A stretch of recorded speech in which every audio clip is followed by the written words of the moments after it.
അങ്ങനെ മണ്ഡലം ചുറ്റി ഞങ്ങളിപ്പോൾ എത്തിയിരിക്കുന്നത് പാലക്കാട്ടെ BJP സ്ഥാനാർത്ഥി ശോഭാ സുരേന്ദ്രനടുത്താണ്. ഇവിടെ കൊണ്ടുപിടിച്ച പ്രചാരണം നടക്കുകയാണ്. നല്ല പാലക്കാടൻ ചൂടാണ്, പക്ഷെ അതൊക്കെ വകവെക്കാതെയുള്ള വലിയ പ്രചാരണം ഇവിടെ BJPയുടെ ഭാഗത്ത് നിന്നുണ്ടാകുന്നു. നമുക്ക് കൂടുതൽ വിശേഷങ്ങൾ ശോഭാ സുരേന്ദ്രനോട് തന്നെ ചോദിച്ചറിയാം. നമസ്കാരം ശോഭേച്ചി. നമസ്തേ. എങ്ങനെയുണ്ട് പാലക്കാട്ടെ ജനങ്ങളുടെ ആ ഒരു സ്വീകരണമൊക്കെ?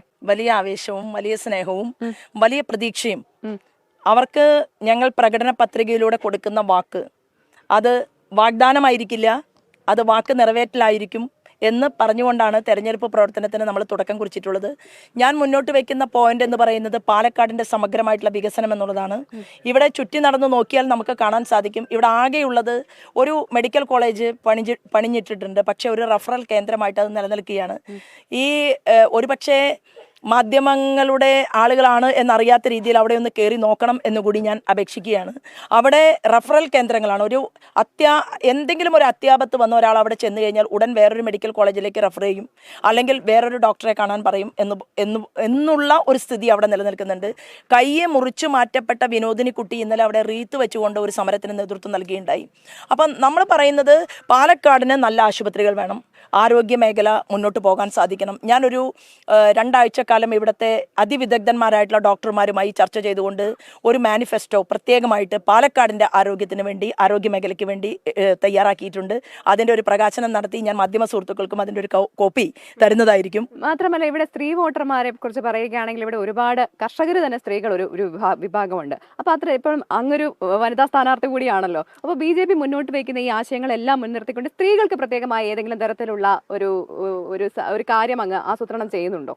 ഞാൻ വനിതാ സ്ഥാനാർത്ഥി പ്ലസ് കർഷക സ്ത്രീ കൂടിയാണ്. കൃഷിപ്പണിയിൽ വളരെ ഇഷ്ടമുള്ള, താല്പര്യമുള്ള, എൻ്റെ അച്ഛനാണെങ്കിൽ ഒരു കർഷകനായിരുന്നു. അപ്പോൾ ഇവിടെ ശാസ്ത്രീയമായിട്ട് എങ്ങനെ കൃഷിഭൂമിയിൽ നിന്ന് കൂടുതൽ ഉൽപാദനം നേടാമെന്നും, എന്നാൽ നേടിയെടുത്തിട്ടുള്ള ഉൽപ്പന്നത്തെ വാങ്ങാൻ പോലും സാധിക്കാതെ, വില കിട്ടാൻ സാധിക്കാതെ കർഷക ആത്മഹത്യ കൂടി നടന്നിട്ടുള്ള ഒരു മണ്ഡലം കൂടിയാണ് പാലക്കാട് എന്നുള്ളത് വേദനയോടുകൂടി നോക്കിക്കണ്ടുകൊണ്ട് കണ്ണാടിയിലും മാത്തൂരിലും പിരായിരിയിലും ഞങ്ങൾ ശാസ്ത്രജ്ഞന്മാർ പ്ലസ് കാർഷിക മേഖലയിലെ അതീവ റിസർച്ച് ചെയ്യുന്ന ആളുകൾ പ്ലസ് ഒരു ടീം ഇവിടെ ഞങ്ങൾക്കിടയിലുണ്ട്. അപ്പോൾ അവരതിനും ആവശ്യമായിട്ട് പാടശേഖര സമിതിയുമായിട്ട് ചർച്ചകൾ നടക്കുകയാണ്, അവരുടെ അഭിപ്രായങ്ങൾ സ്വാംശീകരിക്കുകയാണ്. അതുപോലെ തന്നെ അവിടെ പണിക്ക് പോകുന്ന അമ്മമാരുണ്ട്, അമ്മമാരുടെ വാക്കുകൾ നമ്മൾ ഉൾക്കൊള്ളുന്നുണ്ട്. അപ്പോൾ കഴിഞ്ഞ എത്രയോ ദിവസമായിട്ട് കാർഷിക മേഖലയ്ക്ക് വേണ്ടിയിട്ടുള്ള നൂതനമായിട്ടുള്ള കാര്യങ്ങളും അവർക്ക് ആവശ്യമായ കാര്യങ്ങളും ചേർന്നുകൊണ്ട് നമ്മൾ സ്വാംശീകരിച്ചെടുക്കും. കൂടാതെ എനിക്ക് അഭിമാനത്തോടുകൂടി പറയാൻ സാധിക്കും, എൻ്റെ ഏറ്റവും വലിയ ഒരു ചുമതല എനിക്ക് നാഷണൽ തലത്തിൽ കിട്ടിയിട്ടുള്ളത് ഇപ്പോൾ ഈ കഴിഞ്ഞ 6 മാസം മുമ്പാണ്. അത് മഹിളാ സമന്വയ സമിതി എന്ന് പറഞ്ഞിട്ടുള്ള വലിയൊരു കമ്മിറ്റിയാണ്. ഇന്ത്യയിൽ 12 പേരിൽ ഒരാളായിട്ട് എന്നെയും സെലക്ട് ചെയ്തിട്ടുണ്ട്. അതിൻ്റെ കൂട്ടത്തിൽ ഞാൻ പറയാൻ ആഗ്രഹിക്കുന്നത് കാർഷിക വകുപ്പ് മന്ത്രി ശിവരാജ് സിംഗ് ചൗഹാൻ എന്ന് പറയുന്നത്, അദ്ദേഹത്തോടൊപ്പം 5-ൽ ഒരാളായിട്ട് മെമ്പർഷിപ്പ് ഡ്രൈവിൽ പ്രവർത്തിക്കാൻ എനിക്ക് സാധിച്ചിട്ടുണ്ട്. അപ്പം ഞാൻ അദ്ദേഹത്തെ 2-3 തവണ കേരളത്തിൻ്റെ കാർഷിക മേഖലയിലെ വിഷയങ്ങളെക്കുറിച്ച് സംസാരിക്കാൻ വേണ്ടി പോയ സമയത്ത് എന്നോട് പറഞ്ഞത്, ഒരു എളുപ്പവഴിയുമില്ല ശോഭ, ഇവിടെ MLA-മാരുണ്ടാകണം, ഒരു ഡബിൾ എഞ്ചിൻ സർക്കാർ ഉണ്ടാവണം, MLA-ക്ക് ആവശ്യമായിട്ടുള്ള പ്രയോറിറ്റികൾ അവിടെ നിയമസഭയിൽ ചർച്ച ചെയ്തുകൊണ്ട് അത് എന്നിലേക്ക് എത്തിച്ചു കഴിഞ്ഞാൽ തീർച്ചയായിട്ടും ഞാൻ ആ വിഷയങ്ങളെ അഡ്രസ് ചെയ്യും എന്നും എനിക്ക് വാഗ്ദാനമുണ്ട്. അതൊരു വാഗ്ദാനമല്ല, അതൊരു ഉറപ്പാണ് എന്നുകൂടി ഞാൻ ഇവിടുത്തെ വോട്ടർമാരോട് അതെല്ലാം സമ്മതിക്കുന്നുണ്ട്. ശോഭേച്ചി, ഒരു കാര്യം ചോദിക്കട്ടെ, ഈ 2011 വോട്ട് ഷെയർ NDAയുടെ നോക്കിക്കഴിഞ്ഞാൽ ശോഭേച്ചി വന്ന 2016 കാര്യമായിട്ടുള്ള നല്ലൊരു 10% വോട്ട് ഷെയർ കൂടി. അത് കഴിഞ്ഞിട്ട് പിന്നെ സത്യം പറഞ്ഞാൽ NDA പുറയിലേക്ക് പോയിട്ടില്ല എന്നുള്ളതാണ്. അത് തന്നെയാണ് ഇപ്പം മെട്രോമാൻ വന്നു കഴിഞ്ഞപ്പോൾ വലിയ ഒരു രീതിയിൽ കൂടിയെങ്കിലും പിന്നത്തെ പ്രാവശ്യവും NDAക്ക് നല്ല പെർഫോമൻസ് ഉണ്ടായിരുന്നു. പക്ഷേ ശോഭേച്ചി ഉണ്ടാക്കി വെച്ച ആ ഒരു ബെഞ്ച് മാർക്ക് ഉണ്ട്, അത് അവിടെയുണ്ട്. മെട്രോമാന് കുറച്ചുകൂടി കൂടുതലുണ്ടായെങ്കിലും. അപ്പോൾ ഈ വ്യക്തി എന്നുള്ള നിലയ്ക്ക് ഒരു സ്ഥാനാർത്ഥി, അതിനപ്പുറം ഒരു വ്യക്തി എന്നുള്ള നിലയ്ക്ക് ശോഭാ സുരേന്ദ്രൻ എന്ന വ്യക്തിയെ ഇവിടെയുള്ളവർക്ക് വലിയ ഇഷ്ടമാണെന്ന് നമുക്കറിയാം. ഇത്തവണ ആ കാറ്റ് ആ രീതിയിൽ തന്നെയാണോ? കാരണം ഞാൻ ചോദിക്കുന്നത്, ഇന്നലെയൊക്കെ വന്ന ഒരു ഡീലിനെ കുറിച്ചുള്ളൊരു സംസാരം കൂടി ഉണ്ട്. അപ്പോൾ അത്തരത്തിലൊരു ഡീലിൻ്റെ ഒരു ആവശ്യം എന്ത് NDAക്ക് എന്നുള്ളൊരു ചോദ്യം കൂടിയുണ്ട്. യഥാർത്ഥത്തിൽ ഒരു ഡീൽ ഉണ്ടാക്കിയിട്ടുള്ളത് ശ്രീമാൻ VD സതീശനാണ്. ആ ഡീല് പിണറായി വിജയനെതിരെ സംസാരിക്കാതിരിക്കുക എന്നുള്ളതാണ്.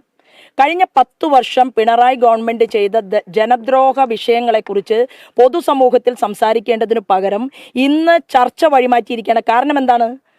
വളരെ വ്യക്തമായിട്ട് ശ്രീമാൻ VD സതീശൻ അറിയാം, അധികാരം കിട്ടില്ല എന്നുള്ളത് വേറെ കാര്യം. എന്നാൽ VD സതീശന് മനസ്സിലായി, നൂലിൽ കെട്ടി KC വേണുഗോപാലിനെ ഇറക്കി കഴിഞ്ഞിട്ടുണ്ട് കേരളത്തിൽ.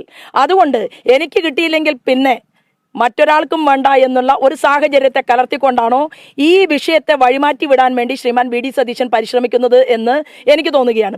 ഞാൻ ചോദിക്കുന്നത്, ഞാനൊരു ഡീൽ ഇവിടെ ഉണ്ടാക്കിയിട്ടുണ്ട്, എനിക്കത് കളവ് പറയേണ്ട കാര്യമില്ല. ആ ഡീൽ എന്താണെന്ന് അറിയുമോ?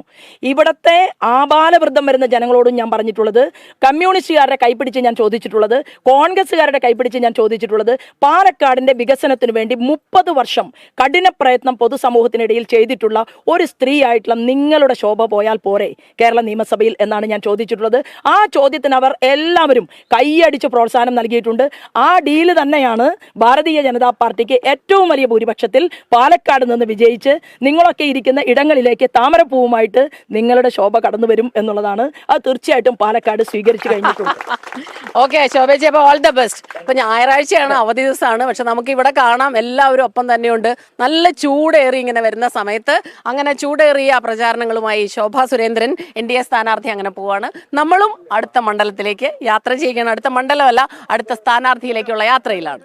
ലോകത്തെവിടെയായാലും ഏത് സമയത്തും 24 വാർത്തകളും ഓഗ്മെന്റഡ് റിയാലിറ്റി പാക്കേജുകളും എക്സ്പ്ലെയിനറുകളും വിശദമായി കാണാൻ ഞങ്ങളുടെ യൂട്യൂബ് ചാനൽ നിങ്ങൾക്ക് സബ്സ്ക്രൈബ് ചെയ്യാം.